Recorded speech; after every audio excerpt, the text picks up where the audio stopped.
আসসালামু আলাইকুম রহমতুল্লাহ। এবার ইসরায়েলের মেরুদণ্ডে আঘাত হেনেছে ইরানি মিসাইল। ইসরায়েলের নেগেভ মরুভূমির বীরের সেবা শহরের গুরুত্বপূর্ণ একটি কেমিক্যাল কারখানায় আঘাত হেনেছে এই মিসাইলটি। আঘাতের পরে প্রচুর বিস্ফোরণ হয়েছে এবং সেখানে দাও দাও করে আগুন জ্বলতে দেখা গেছে। সেখানে এমন এক পরিস্থিতি তৈরি হয়েছে কেমিক্যাল থাকার কারণে, মনে হচ্ছে এটি এমনভাবে বিস্ফোরিত হয়েছে, মনে হচ্ছে এটি রাসায়নিক হামলা চালানো হয়েছে। এবং ইসরায়েলি প্রশাসন জানিয়ে দিয়েছে ইসরায়েলিদেরকে তারা যেন ঘরের দরজা জানালা এসি বন্ধ করে রুমে থাকে। বাতাসে কেমিক্যালের বিষাক্ত গ্যাস ছড়িয়ে পড়েছে হামলার পর। তো হামলার কিছু ফুটেজ আমরা দেখে আসি।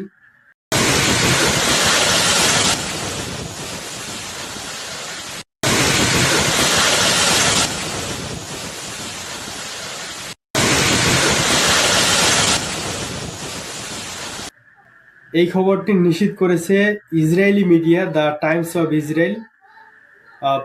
The Times of Israel news করেছে, Adama says its plant in southern Israel is the one that was hit in Iranian missile attack. এটি নিয়ে আনাদুলু এজেন্সি আরেকটি নিউজ করেছে। আনাদুলু এজেন্সি জানিয়েছে, one injured in southern Israel when Iranian rocket sparks fire at chemical plant। অর্থাৎ এখানে যে হামলা হয়েছে এটা নিশ্চিত করেছে বিভিন্ন মিডিয়া এবং ইসরায়েলি মিডিয়াও এটি নিশ্চিত করেছে। তো আমি প্রথমে বলেছি কেন এটি ইসরায়েলের মেরুদণ্ড। এর জন্য আমাদের একটি ইতিহাস জানতে হবে। আমরা একটি ইতিহাস জেনে আসি। ইসরায়েল রাষ্ট্রটি প্রতিষ্ঠা হওয়ার পিছনে একজন রসায়নবিদের ভূমিকা ছিল। কে এই রসায়নবিদ? সে ছিল উইসম্যান।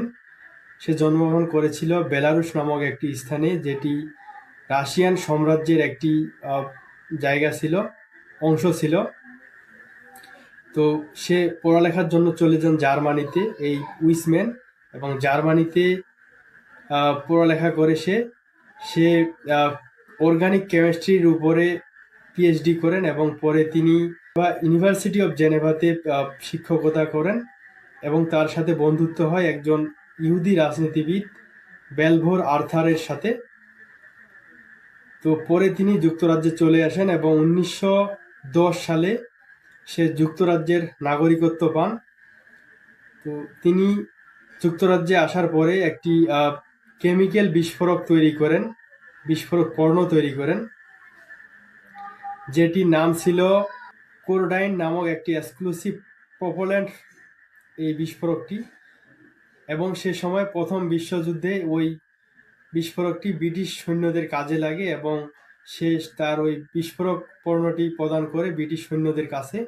এরপর ব্রিটিশরা তার কাছে ঋণী মনে করে এবং তাকে পুরস্কার দিতে চান এবং প্রচুর টাকা পয়সা তাকে দেওয়ার প্রস্তাব করে ব্রিটিশ সরকার। এছাড়াও সে ব্যাকটেরিয়াল ফার্মামেন্ট বা ইন্ডাস্ট্রিয়াল ফার্মামেন্ট প্রসেসের জনকও বলা হয় তাকে। এই উইসম্যান সহযোগিতা করার কারণে প্রথম বিশ্বযুদ্ধে তাকে ব্রিটিশরা পুরস্কার দিতে চান, টাকা পয়সা অনেক, কিন্তু সে বলতেছে আমাকে টাকা পয়সা লাগবে না, আমাকে আমার জাতির ভাইদের জন্য একটি স্বাধীন সার্বভৌমত্ব রাষ্ট্র লাগবে। এবং সে দাবি করে তাকে ফিলিস্তিন অর্থাৎ জেরুজালেম এর ভূখণ্ডটি লাগবে। তো ব্রিটিশরা বলল যে ঠিক আছে, তোমাদেরকে আমরা দখল করে সেই ভূখণ্ডটি দেব। তো সে সময় ফিলিস্তিন অর্থাৎ জেরুজালেম অটোম্যান সাম্রাজ্যের হাতে ছিল। অটোম্যান সাম্রাজ্যের সেখানকার তখনকার সুলতান ছিলেন সুলতান আব্দুল হামিদ। তো 1917 সালে প্রথম বিশ্বযুদ্ধের আরেকটি সেকেন্ড একটি ব্যাটেলফিল্ড তৈরি হয় দ্য গাজা ব্যাটেলফিল্ড নামে। সেখানে ব্রিটিশ এবং অটোম্যান সাম্রাজ্যের যুদ্ধ হয়। তো সেখানে ব্রিটিশ এবং অটোম্যান সাম্রাজ্যের একটি যুদ্ধ হয়।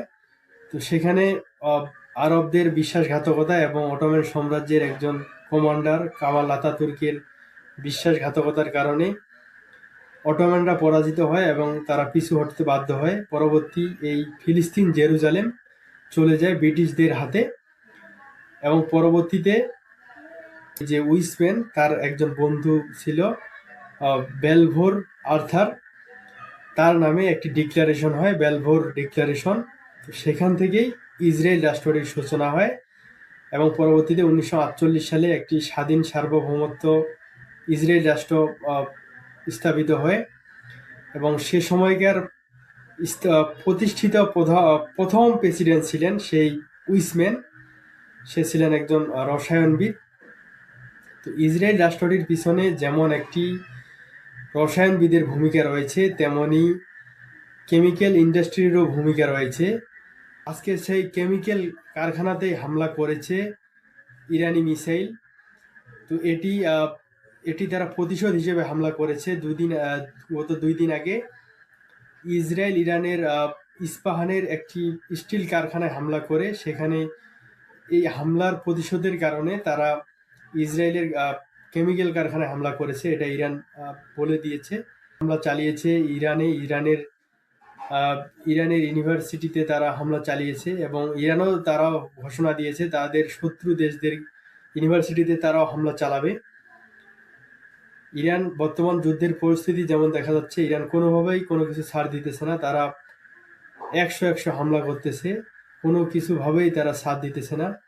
যদি এবার বোঝা যাচ্ছে যদি ইরানের পারমাণবিক স্থাপনায় হামলা করে ইসরায়েল, তাহলে তারাও ইসরায়েলের পারমাণবিক স্থাপনায় হামলা চালাতে পারবে।